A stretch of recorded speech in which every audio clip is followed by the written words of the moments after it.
Harley Davidson. How did this start and where's it all going?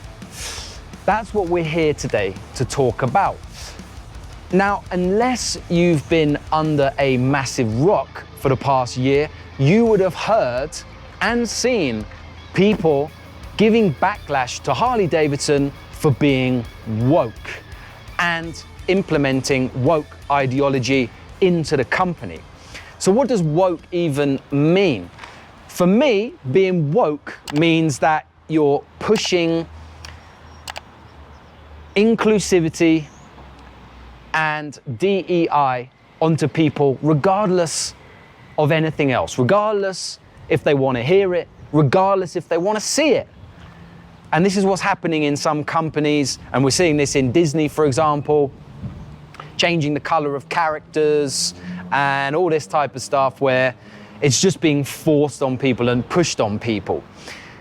Now, Harley Davidson has received a lot of backlash over the last couple of weeks, again, when we've seen influencers come out and record videos slating Harley Davidson for their woke ideologies, and more importantly, this all being blamed onto the CEO.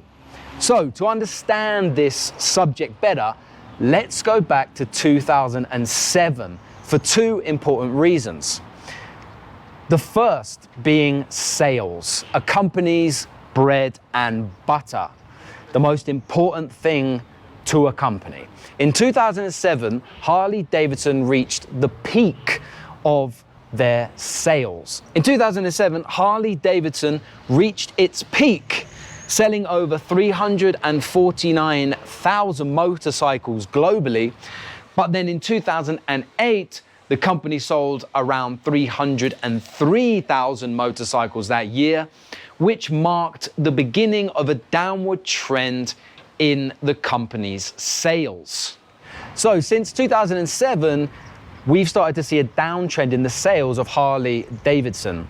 Now, this has been for a few reasons. There was a global financial crisis in 2008, which didn't help the brand at all, but they've also struggled with attracting new, younger customers and also an aging customer base, which has been a big issue for the company. And we've seen stock shares, the price of stock shares fall and rise and kind of fluctuate.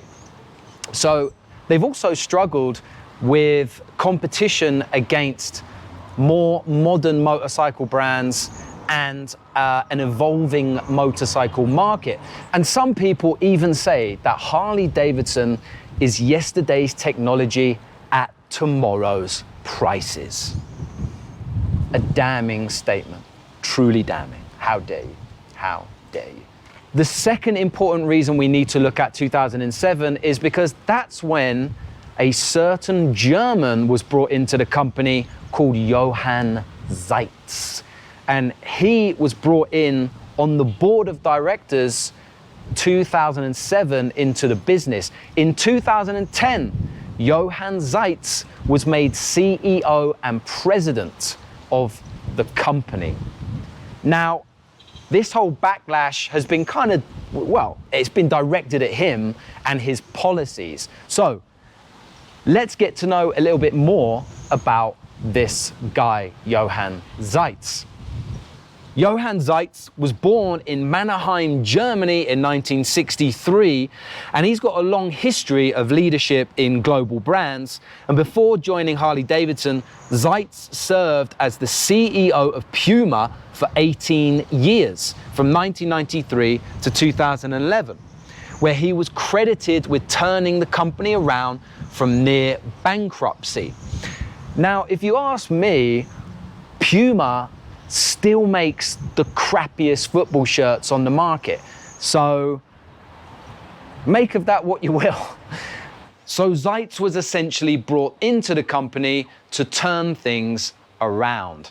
Now, people are giving some backlash towards him because of his policies. He changed the company quite significantly. So let's look at those quickly and see where this all comes from. The first one is the rewire strategy for Harley Davidson. Shortly after becoming CEO, Zeitz implemented the Rewire strategy, a plan aimed at cutting costs, focusing on core markets, and making the company leaner. And this involved reducing the number of models in Harley Davidson's lineup, scaling back operations in underperforming markets, and refocusing on the US market and profitable international markets. So then he also had a kind of bolt-on to this strategy, which was called the Hardwire strategy. And the Hardwire strategy consisted of changing the models in the Harley Davidson lineup. So what does that look like? Well, Harley Davidson ventured into new segments with models like the Pan America adventure bike and the Livewire electric motorcycle. So we also saw some bikes get cut from the lineup of Harley Davidson, really popular ones. For example, the Sportsters, the Iron 883, the 1200 Sportster. We also saw the Fat Bob get cut. That was kind of a shame that they cut those. They could have updated them and modernized them, in my opinion. But anyway, the Hardwire plan included initiatives to broaden Harley's appeal to a more diverse audience, including women, younger riders, and urban populations. And this also includes more diverse marketing and attracting different segments of the market. So why do people think this is woke? Well, we've started seeing a backlash from some influencers over the last few months, but people have been talking about Harley Davidson being woke for well over a year now, so this is nothing new. But we've seen a resurgence in this from influencers giving shit to Harley Davidson for their policies. So the first one was Robbie Starbuck. So on the 29th of July, Robbie Starbuck released a video that said that Zeitz co-founded the B Team with Richard Branson to build an inclusive economy, which is essentially DEI. And critics say that DEI programs are discriminatory and an attempt to solve racial discrimination by disadvantaging other groups, and particularly white people. The B Team has also backed Target with allowing males who identify as female into female bathrooms, and they also want to eliminate all fossil fuels. So he also signed, the CEO also signed Harley onto the UN Global Compact, which promotes LGBTQ businesses, and he says that Zeitz is using his corporate power to push his woke political agenda onto the business and onto the masses and the client base. And that's why it is unacceptable and inherently un-American. The second celebrity or influencer we saw kick off at Harley Davidson was this guy. On August 6th, Sean Strickland, a UFC fighter, was vocal about his decision to boycott the brand, claiming that it has become woke under its current CEO, Johan Zeitz. And Strickland specifically criticized Harley Davidson's involvement in events and initiatives that support LGBTQ communities and diversity, equity, and inclusion efforts. He argued that these moves represent an anti-American agenda, and he stated that he'd no longer buy Harley as long as the company was implementing these woke DEI initiatives and efforts. He even said to his follower base, should he destroy his Harley Davidson or sell it? So for most of us, you know, what I hear about is this Harley thing becoming an issue like Bud Light, like the backlash that Bud Light's getting. Is this gonna happen with Harley? Now, Harley is a really expensive fucking motorcycle. It's not like you can just go to a bar and change a beer. So that is the biggest thing for me, is are we gonna see that happen? And I think if we do see a drop in Harley sales from now, that's a massive sign of intent from the client base and the fan base, because it's a big thing to just change a 30, 40, 50,000 pound, $50,000 motorcycle, right? You can't just change it like a beer. So we shall see how that goes. How has Harley responded to this criticism and this backlash? Harley Davidson on Twitter has shut down, essentially. They have not been posting anything. They have not been responding to any comments. They've been blocking people and silencing people. So that's concerning. I'm assuming that they're working with marketing companies at the moment to see how they can navigate this, what they're going to do, what the next steps are. Are they going to do a 180? Are they going to address the backlash? Or are they just going to say, you know what? That's just a minority of the customer base. It's all going to blow over. They're not going to cause us problems because the bikes are so expensive. They're not just going to go and change their bikes like that. We've also seen some people debadging their Harleys and sending the badges back to Harley Davidson headquarters saying, you can have the fucking badge back. I'm never putting it back onto my bike. So what do you guys think? Do you guys think that that is too extreme? Or do you think they have a point? So on Instagram, for example, Harley Davidson has been posting. They haven't shied away from that platform. Maybe it's because they can't, maybe because they can silence people easier on that platform. Who knows? But you know what? From their side of things here, the way I see this is Harley Davidson on Instagram, if you look at their Instagram feed and the marketing and the overall imagery of their marketing, it hasn't gone that woke. Like, it really hasn't, from what we can see in the public. Maybe inside the company with these DEI initiatives, yes. But what we're seeing in their marketing and everything else, it doesn't look that woke to me. In fact, I think it looks kind of good. If you go onto their Instagram page, I'll put a little B-roll in here of their Instagram page so we can see. I kind of like what they're doing. They're showing younger people. They're showing the alternative scene.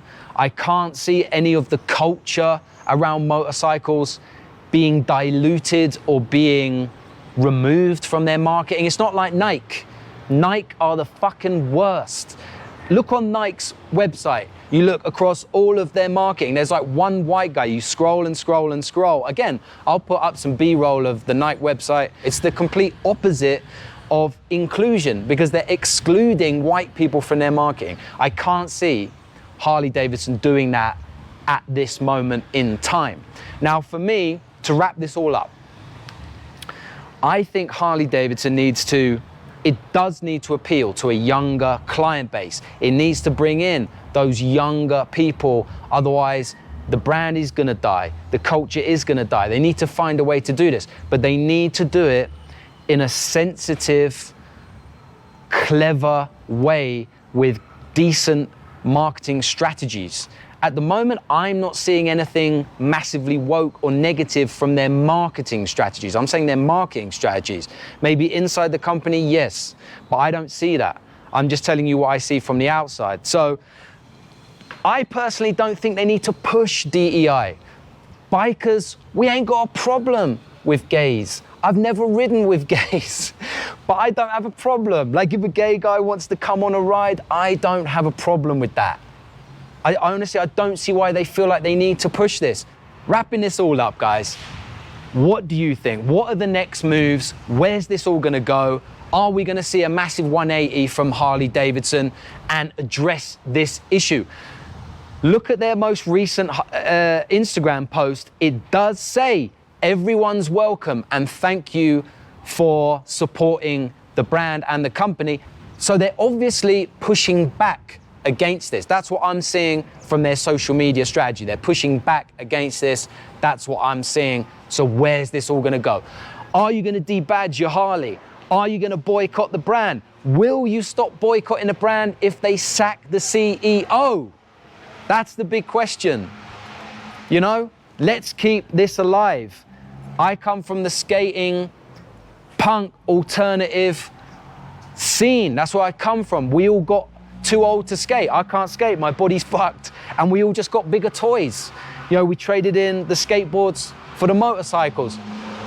And I would love to see Harley, if you're watching this Harley, I would love to see you bring that young vibe into the company. Use that, use the alternative scene, the punk rock scene, the skating scene, the surf scene, all of this scene, bring that into bringing in new, younger clients and culture, and not just forcing marketing strategies just because it's fashionable. So thanks guys for tuning in. Really appreciate having you here. Hit the subscribe button, help us grow, and we'll see you on the next one.